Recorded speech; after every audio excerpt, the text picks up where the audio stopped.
Hello student, स्वागत है आपका मेरे YouTube channel GK special by special पे। आज हम लोग डिस्कस करेंगे कमर्शियल बैंक। जो बैंकिंग अवेयरनेस का मैं जो ऑनलाइन क्लासेस चला रहा हूँ, इसमें देखिएगा जो उसका वीडियो नंबर 2 था वो बेस्ड था शेड्यूल कमर्शियल, मतलब कि पूरा बैंकिंग सिस्टम का स्ट्रक्चर पे बेस्ड था। तो उसमें देखिएगा एपेक्स बॉडी के रूप में आरबीआई था। तो आरबीआई पे टोटल मैं लगभग 10 से 11 वीडियो बनाया, तो उसको आप देख सकते हैं। अब हम लोग आज से शुरू करेंगे कमर्शियल बैंक, वाणिज्यिक बैंक। वाणिज्यिक बैंकों के बारे में डिटेल्स में हम लोग समझेंगे। जैसे अगर आपसे प्रश्न पूछे कि शेड्यूल बैंक में और नॉन शेड्यूल बैंक में क्या डिफरेंस होता है, तो क्या आप बता सकते हैं? अगर आपसे पूछा जाए कि पब्लिक सेक्टर बैंक में और नेशनलाइज बैंक में क्या डिफरेंस होता है, पब्लिक सेक्टर और प्राइवेट सेक्टर में तो आप जान रहे हैं कि पब्लिक सेक्टर बैंक किसको बोलता है, प्राइवेट सेक्टर बैंक किसको बोलता है। तो क्या आपसे प्रश्न पूछा जाए कि पब्लिक सेक्टर बैंक और नेशनलाइज बैंक में क्या डिफरेंस होता है, फिर उसी तरह से पूछा जाए आपसे कि जो ओल्ड जनरेशन बैंक है और न्यू जनरेशन बैंक में क्या डिफरेंस होता है, ओल्ड जनरेशन बैंक किसको बोलते हैं, न्यू जनरेशन बैंक किसको बोलते हैं, कुछ एग्जाम्पल आप बता सकते हैं? तो वो सब अगर नहीं बता सकते हैं तो इस वीडियो से आपको पता चलेगा। फिर उसी तरह से प्रश्न पूछा जाता है कि आप ये बताइए कि फॉरेन बैंक क्या शेड्यूल बैंक होता है, शेड्यूल बैंक किसको बोलते हैं, और फॉरेन बैंक क्या शेड्यूल बैंक के अंतर्गत आते हैं, नहीं आते हैं। तो आते हैं कि नहीं आते हैं, इसका जवाब आपको इसमें मिलेगा। तो बहुत सारा जो है इसमें आप को जानने के लिए है इस वीडियो में। तो चलिए वीडियो शुरू करने के पहले आपसे रिक्वेस्ट कर लेते हैं कि चैनल पे नए हैं तो चैनल को सब्सक्राइब कर लीजिए और बेल आइकन को प्रेस करके ऑल नोटिफिकेशन को ऑन कर लीजिए, ताकि डेली मैं जो वीडियो बना रहा हूँ उसकी सूचना आपको मिलती रहे।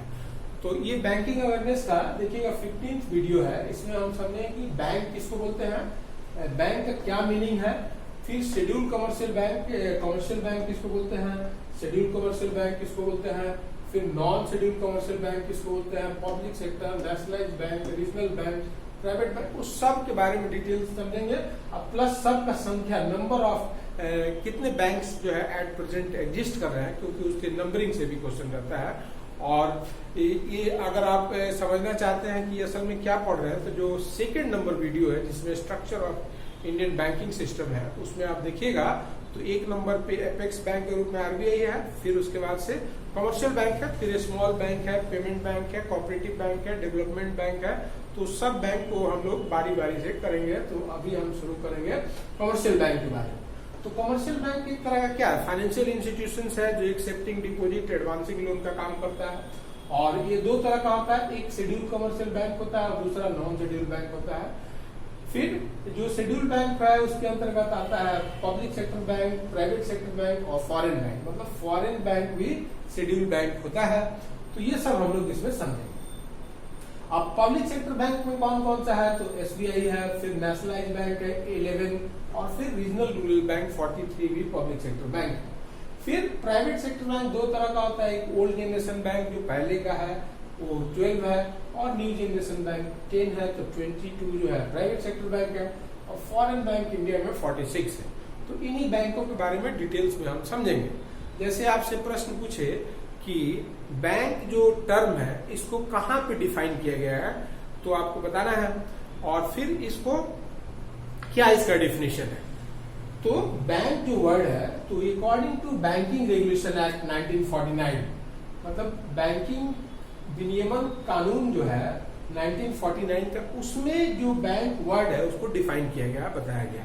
तो ये अक्सर प्रश्न पूछता है कि बैंक जो वर्ड है उसको कहाँ पे डिफाइन किया गया है, तो उसको आरबीआई एक्ट में नहीं डिफाइन किया गया है, ये जो आरबीआई कानून है इसमें नहीं डिफाइन किया गया है, कंपनी एक्ट में नहीं डिफाइन किया गया है, बल्कि बैंकिंग रेगुलेशन एक्ट, बीआरए का मतलब है बैंकिंग रेगुलेशन एक्ट, तो इसमें डिफाइन किया गया है। तो इसमें बताया गया है बैंकिंग मीन, मतलब बैंकिंग का अर्थ बताया गया है।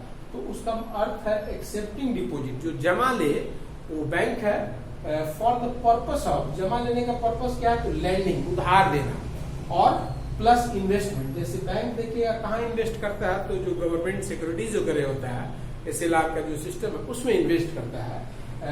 और जो जमा ले रहा है उधार देने के लिए और निवेश करने के लिए, वो किससे जमा लेता है, तो फ्रॉम द पब्लिक, पब्लिक से जमा लेता है। और किस रूप में लेता है, तो मनी के फॉर्म में जमा लेता है। मतलब जमा जो बैंक लेता है वो धन के रूप में लेता है, कुछ भी जमा नहीं लेता है। और फिर विच आर रीपेएबल, फिर उसको रीपे करता है। बैंक जो है जमा लेकर के फिर उसको ग्राहक को रीपे करता है ऑन डिमांड। ऑन डिमांड का मतलब है कि जो कासा डिपॉजिट है, देखिएगा एनडीटीएल मैंने बनाया है, उसको देखिएगा तो आपको समझ में आ जाएगा कि डिमांड डिपॉजिट किसको बोलते हैं। तो ऑन डिमांड जो रीपेएबल करता है, और अदरवाइज का मतलब है कि जो आफ्टर मैच्योरिटी, जैसे एफडी आरडी को आफ्टर मैच्योरिटी रीपे करता है, और ऑन डिमांड में कासा डिपॉजिट सुने होंगे, इसमें करंट और सेविंग को ऑन डिमांड पे करता है। And also withdrawal by cheque, और उसको विड्रॉ कर सकते हैं चेक के जरिए। तो जो डिमांड डिपॉजिट जमा ले, पेमेंट सेटलमेंट के तहत चेकबुक जारी करे, वही क्या है, बैंक है। तो सबसे अच्छा डिफिनेशन जो है बैंक का इसी कानून में मिलता है। तो ये अक्सर प्रश्न पूछता है। तो ये समझ में आ गया बैंक किसको बोलते हैं, बैंक का ये मीनिंग है। अब जो कमर्शियल बैंक है वो, तो कमर्शियल बैंक क्या है, तो एक तरह का फाइनेंशियल इंस्टीट्यूशन है। बैंक को ही कमर्शियल बैंक बोल रहे हैं, फाइनेंशियल इंस्टीट्यूशन है जो ट्रांजेक्ट करता है क्या, बिजनेस ऑफ बैंकिंग। बैंकिंग का कारोबार करने वाले वित्तीय संस्थान को बोलते हैं वाणिज्यिक बैंक। और सच है उसका बैंकिंग ट्रांजेक्शन क्या है, तो सच है एक्सेप्टिंग डिपॉजिट, जमा लेना, और एडवांसिंग लोन, उधार लेना। मतलब कमर्शियल बैंक एक तरह का वित्तीय संस्थान है जो बैंकिंग का कारोबार करता है, और वो कारोबार क्या है, तो जमा लेना और उधार देना थ्रू देयर ब्रांचेज, अपने शाखाओं के माध्यम से ऐसा वो करता है। फिर अब कमर्शियल बैंक डिफरेंट टाइप के हैं, आप देख रहे हैं। तो उसमें on the basis of constitution of banking, constitution of banking, banking का जो कॉन्स्टिट्यूशन है, there are following type 2 type of commercial bank. जैसे पहला क्या है, तो शेड्यूल कमर्शियल बैंक है, और दूसरा है नॉन शेड्यूल कमर्शियल बैंक। ये दो भाग में बांटते हैं, एक हो गया शेड्यूल कमर्शियल बैंक और दूसरा हो गया नॉन शेड्यूल कमर्शियल। अब प्रश्न पूछता है कि शेड्यूल बैंक किसको बोलते हैं। तो शेड्यूल कमर्शियल बैंक, जिसको हिंदी में बोलते हैं अधिसूचित वाणिज्यिक बैंक। तो अधिसूचित वाणिज्यिक बैंक क्या है, तो those commercial bank which have been included in second schedule, in second schedule of RBI act 1934। RBI का कानून है 1934 का, जिसके तहत आरबीआई सेटअप किया गया था। तो उस कानून के बहुत सारे शेड्यूल्स हैं। तो उस शेड्यूल में जो सेकेंड शेड्यूल है, उस शेड्यूल में सेकेंड शेड्यूल में जो बैंक लिस्टेड हो जाएगा, और आरबीआई कब उसको लिस्टेड करेगा, तो जो उसका टर्म एंड कंडीशन है, जो शेड्यूल बैंक होने का टर्म एंड कंडीशन है, उसको अगर कोई बैंक फुलफिल करता है तो उसको आरबीआई सेकेंड शेड्यूल में शामिल कर लेता है। जैसे इस कानून में लिखा है कि उसका पेड अप कैपिटल 5 लाख से कम नहीं होना चाहिए। तो देखिएगा अभी बढ़ते बढ़ते वो 500 करोड़ हो गया है, 500 करोड़ हो गया है किसी बैंक को शेड्यूल सेकेंड शेड्यूल में लिस्ट होने के लिए। तो 34 के कानून में है। तो इन्हीं बैंकों को बोलते हैं कॉल्ड शेड्यूल कमर्शियल बैंक। इन्हीं को बोलते हैं शेड्यूल कमर्शियल बैंक, जो आरबीआई एक्ट 1934 के सेकेंड शेड्यूल में इंक्लूड है। और विच इंक्लूड, उसमें कौन कौन शामिल है, तो शेड्यूल में पब्लिक सेक्टर बैंक, जो सरकारी बैंक है वो शामिल है, जो निजी बैंक है वो शामिल है, और जो फॉरेन बैंक है वो भी इसमें शामिल है। तो इस तरह से ये शेड्यूल बैंक है सभी। मतलब जो भी साक्षी बिष्टुपुर जो आप सिटीज में देखते हैं या एड देखते हैं टेलीविजन पे या होर्डिंग पे, वो सब शेड्यूल बैंक है। तो इस तरह से इसमें शामिल है public sector bank, private sector bank और फॉरेन बैंक। तो अब आइए कि पब्लिक सेक्टर बैंक किसको बोलते हैं।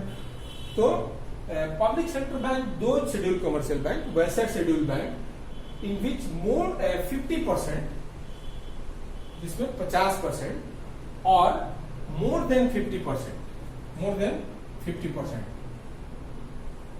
Share hold by government of India, Bharat सरकार। मतलब 50% हिस्सेदारी और 50% से अधिक हिस्सेदारी भारत सरकार का होगा, तो उन्हीं बैंकों को बोलते हैं public sector bank, which includes SBI, इसमें शामिल है एसबीआई शामिल है, नेशनलाइज्ड बैंक शामिल है और रीजनल रूरल बैंक शामिल है। तो अब ये आपको समझ में आ गया। जैसे पूछेगा कि 50% जो है शेयर होल्डिंग कौन सा बैंक में होता है भारत सरकार का, तो जो रीजनल रूरल बैंक है उसमें 50% होता है, और बाकी नेशनलाइज और एसबीआई में मोर देन 50% है। तो इस तरह से ये पब्लिक सेक्टर बैंक का डिफिनेशन है। अब पूछता है कि पब्लिक सेक्टर बैंक और नेशनलाइज बैंक में क्या डिफरेंस होता है। तो पब्लिक सेक्टर ही बैंक है नेशनलाइज बैंक, लेकिन सभी पब्लिक सेक्टर के बैंक नेशनलाइज बैंक नहीं है। जैसे एसबीआई नेशनलाइज बैंक नहीं है, आरआरबी नहीं है। तो फिर नेशनलाइज बैंक जो 11 है वो कौन है? तो those public sector bank which have been nationalise, वैसा सरकारी बैंक जिसको नेशनलाइज किया गया था during bank nationalisation that took place in 1969 and 1980। जो 1969 और 1980s में जिन प्राइवेट बैंकों को सरकार नेशनलाइज कर ली अंडर बैंक इक्विजिशन एक्ट, उसके लिए कानून बना के ऑर्डिनेंस ला करके 1969 में उनको नेशनलाइज कर ली, तो उन्हीं बैंकों को बोलते हैं नेशनलाइज बैंक। तो पब्लिक सेक्टर बैंक में वैसे बैंक जिनको नेशनलाइज कर लिया गया वो नेशनलाइज बैंक है, और उसमें कौन शामिल नहीं है? तो एसबीआई शामिल नहीं है और आरआरबी शामिल नहीं है। फिर अब उसके बाद है रीजनल रूरल बैंक्स। तो रीजनल रूरल बैंक्स वो बैंक है those public sector bank which have been set up in October 1975 is regional rural bank. जैसे पब्लिक सेक्टर बैंक में एक हो गया रीजनल बैंक, तो इसको 1975 में सेटअप किया गया था on the recommendation of Narasimham committee. ये नरसिम्हम कमेटी जो है ऑन रूरल क्रेडिट, ग्रामीण लोगों को कैसे उधार मिले, इंस्टीट्यूशनल क्रेडिट कैसे प्रोवाइड किया जा सके, इस पे सरकार के द्वारा एक कमेटी बनाया गया था और उसके हेड थे नरसिम्हम, जो पहले आरबीआई के गवर्नर रह चुके थे। तो उन्हीं के नेतृत्व में एक कमेटी बनाया गया और वो कमेटी सजेस्ट किया कि ग्रामीण क्षेत्र के लोगों को इंस्टीट्यूशनल क्रेडिट प्रोवाइड करने के लिए अलग से बैंक बना देना चाहिए। तो उन्हीं बैंकों को बोलते हैं रीजनल रूरल बैंक। तो वो 1975 में सेटअप किया गया था इनके सुझाव पे, तो उन्हीं बैंकों को बोलते हैं RRB, are called regional rural banks. यहाँ रेलवे रिक्रूटमेंट बोर्ड नहीं समझना है। फिर प्राइवेट सेक्टर बैंक क्या है? तो दो शेड्यूल बैंक, मतलब ये भी शेड्यूल बैंक होते हैं, ये भी आरबीआई के सेकंड शेड्यूल में शामिल होते हैं। केवल सरकारी ही नहीं बल्कि प्राइवेट बैंक भी शेड्यूल बैंक होते हैं विच हैव मोर देन 50%, जिसमें 50% से अधिक शेयर होल्डिंग जो है प्राइवेट प्रोमोटर या प्राइवेट शेयर होल्डर का होता है, उसी को बोलते हैं। और उसमें गवर्नमेंट ऑफ इंडिया का शेयर होल्डिंग नहीं होता है, तो उसको बोलते हैं प्राइवेट सेक्टर बैंक। अब ये दो तरह के हैं। एक जो है ओल्ड जनरेशन के प्राइवेट सेक्टर वो बैंक है जिनको नेशनलाइज नहीं किया गया 1969 और 1980s में। क्यों? क्योंकि वो जो है टर्म एंड कंडीशन पूरा नहीं कर रहे थे, तो उन्हीं बैंकों को बोलते हैं ओल्ड जनरेशन के प्राइवेट सेक्टर बैंक, जो अभी 12 है।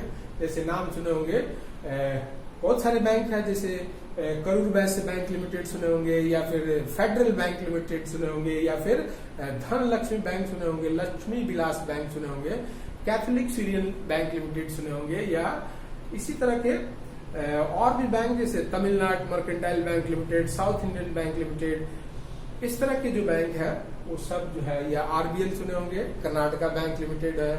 तो ये सब जो है ओल्ड जनरेशन के बैंक है जो 12 है। और न्यू जनरेशन के बैंक वो हैं जिनको 94 के बाद से आरबीआई के द्वारा लाइसेंस दिया गया, जिसमें ICICI bank, HDFC, IndusInd bank, axis bank, ये सब सुने हैं, वो सब बैंक आते हैं। तो एक 10 है, या अभी सुने होंगे बंधन बैंक, आईडीएफसी फर्स्ट बैंक, या फिर सुने होंगे यस बैंक जो डूबने वाला था बच गया। तो वो सब जो है न्यू जनरेशन का प्राइवेट सेक्टर बैंक। तो ये हो गया। अब फॉरेन बैंक क्या है? तो फॉरेन बैंक भी शेड्यूल बैंक है, ये भी जो है शेड्यूल बैंक है, ये भी आरबीआई के टर्म एंड कंडीशन को पूरा करता है, तो आरबीआई इसको सेकंड शेड्यूल में लिस्टेड कर देता है। तो दो schedule commercial bank which have been incorporated in foreign country, वैसा शेड्यूल बैंक जिसका विदेश में मतलब कि रजिस्ट्रेशन है, इनकॉर्पोरेशन निगमीकरण है फॉरेन कंट्रीज में है, और hence their head office outside India, और इसके चलते उसका हेड ऑफिस भी भारत से बाहर है। Only their branches in India are called foreign bank, उन्हीं बैंकों को बोलते हैं फॉरेन बैंक। जैसे सुनोगे Standard Chartered bank, HSBC bank, Barclays bank, BNP Paribas bank, JP Morgan Chase bank, इस तरह के 46 बैंक जो है देखिएगा ये फॉरेन बैंक इंडिया में ऑपरेशनल है। और तो इस तरह से ये सब शेड्यूल बैंक है। ये सब डिफिनीशन नंबर से सबसे क्वेश्चन रहते हैं। तो नॉन शेड्यूल बैंक किसको बोलते हैं? तो those bank which have been not included in second schedule of RBI act 1934। ये सेकंड शेड्यूल में इंक्लूड नहीं है क्योंकि वो टर्म एंड कंडीशन पूरा नहीं करता है। तो इस तरह के बैंक 4 बैंक है जो नॉन शेड्यूल बैंक है। उसमें से एक बैंक जो कैपिटल फर्स्ट था, कैपिटल था, उसको जो है स्मॉल बैंक का लाइसेंस मिल गया। तो इस तरह से ये सब आपको शेड्यूल नॉन शेड्यूल बैंकों के बारे में मैंने चर्चा कर दिया। डिटेल से इसका हिस्ट्री मैं बताऊंगा तो फिर और भी ज्यादा जानकारी आपको इसमें मिलेंगी। मतलब history of banking, commercial bank का एक इतिहास है। देखिएगा, सबसे पहला जो कमर्शियल बैंक था वो 1770 में सेटअप किया गया था, बैंक ऑफ हिंदुस्तान। तो वहां से लेकर के 2020 तक का जो हिस्ट्री है इसको मैं बताऊंगा आपको। तो उसमें बहुत सारी चीजें आपको स्पष्ट होंगी और इन बैंकों का अलग से नामकरण वगैरह सब कुछ मैं बताऊंगा। तो चलिए, इस वीडियो में इतना ही। वीडियो देखने के लिए बहुत बहुत धन्यवाद। मेरे अगले वीडियो का इंतजार कीजिए। नमस्कार।